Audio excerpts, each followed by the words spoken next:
नमस्कार दोस्तों, आज की कहानी है जो भी होता है अच्छे के लिए होता है। एक समय की बात है, एक राज्य में एक राजा और उसका सबसे भरोसेमंद मंत्री रहते थे। मंत्री का हमेशा यही कहना था, जो भी होता है अच्छे के लिए होता है, क्योंकि हर चीज़ भगवान की मर्जी से होती है।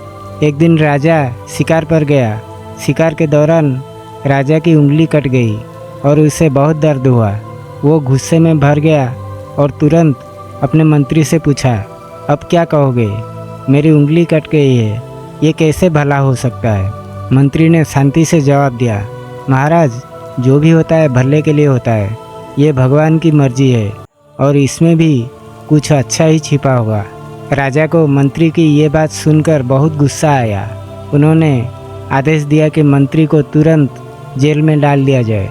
मंत्री को जेल में बंद कर दिया गया, लेकिन उसने फिर भी कहा, जो भी होता है अच्छे के लिए ही होता है।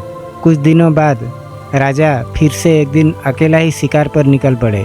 इस बार राजा को आदिवासियों ने पकड़ लिया, जो बलि देने के लिए एक इंसान की तलाश में थे।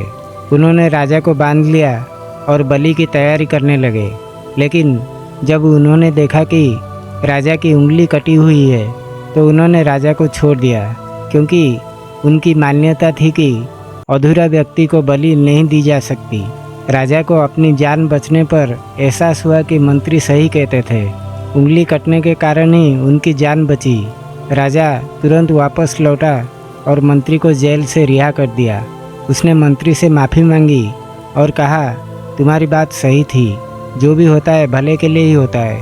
अगर मेरी उंगली नहीं कटी होती तो आज मेरी जान नहीं बचती। मंत्री मुस्कुराते हुए बोले, महाराज, मैं तो पहले ही कह चुका था, जो होता है भले के लिए ही होता है। मुझे जेल में डालना भी भले के लिए ही था। अगर मुझे आप जेल में नहीं डालते तो मैं आपके साथ होता और मुझे बलि चढ़ा दिया होता, क्योंकि मेरी तो उंगली कटी हुई नहीं थी। राजा ने हंसते हुए कहा, तुम सच में बहुत समझदार हो।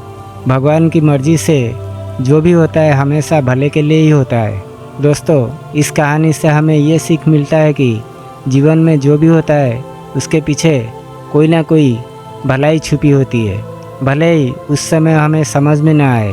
तो दोस्तों, अगर आपको ये कहानी पसंद आई तो इसे लाइक करें और हमारे चैनल को सब्सक्राइब ज़रूर करें। धन्यवाद।